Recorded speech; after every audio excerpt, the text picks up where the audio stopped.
ലിയോയ്ക്ക് ശേഷം തളപതി വിജയുടെ തിയേറ്ററുകളിലേക്ക് എത്തി വൻ കളക്ഷൻ ലോകമെമ്പാട് നിന്നും നേരിടുത്ത ഏറ്റവും പുതിയ തമിഴ് സിനിമയാണല്ലോ the greatest of all time.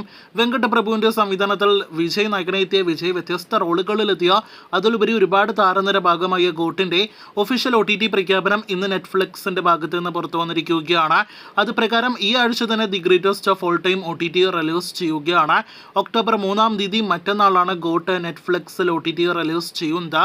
Tamil, Malayalam, Telugu, Kannada, Hindi ഉൾപ്പെടെയുള്ള പാൻ ഇന്ത്യൻ ഭാഷകളിലായിരിക്കും ഗോട്ട് OTT റിലീസ് ചെയ്യുക. കഴിഞ്ഞ മാസം സെപ്റ്റംബർ 5-ാം തീയതി ആയിരുന്നു സിനിമ തിയേറ്ററുകളിലേക്ക് എത്തിയത്. ഇപ്പോഴത്തെ ഒക്ടോബർ 3-ന് സിനിമ OTT റിലീസ് ചെയ്യുന്നു എന്ന് പറയുമ്പോൾ സിനിമ തിയേറ്ററുകളിലേക്ക് എത്തി ഒരു മാസത്തിനുള്ളിൽ OTT റിലീസ് ചെയ്യുന്നു എന്ന് തന്നെയാണ് മനസ്സിലാക്കേണ്ടത്.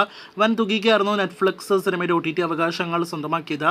തിയേറ്ററുകളിൽ 450 കോടിയിലേറെ വേൾഡ് വൈഡ് ഗ്രോസ് കളക്ഷൻ പിന്നിട്ട the greatest of all time എന്ന സിനിമയുടെ എക്സ്റ്റൻഡഡ് വെർഷൻ OTTയിൽ ലഭ്യമാകുമെന്ന് നേരത്തെ സംവിധായകൻ അറിയിച്ചെങ്കിലും ഈ ആഴ്ച നെറ്റ്ഫ്ലിക്സിൽ എക്സ്റ്റൻഡഡ് വെർഷൻ ലഭ്യമാകാൻ സാധ്യതകൾ കുറവാണ് എന്നൊരു റിപ്പോർട്ടാണ് നിലവിൽ വന്നിരിക്കുന്നത്.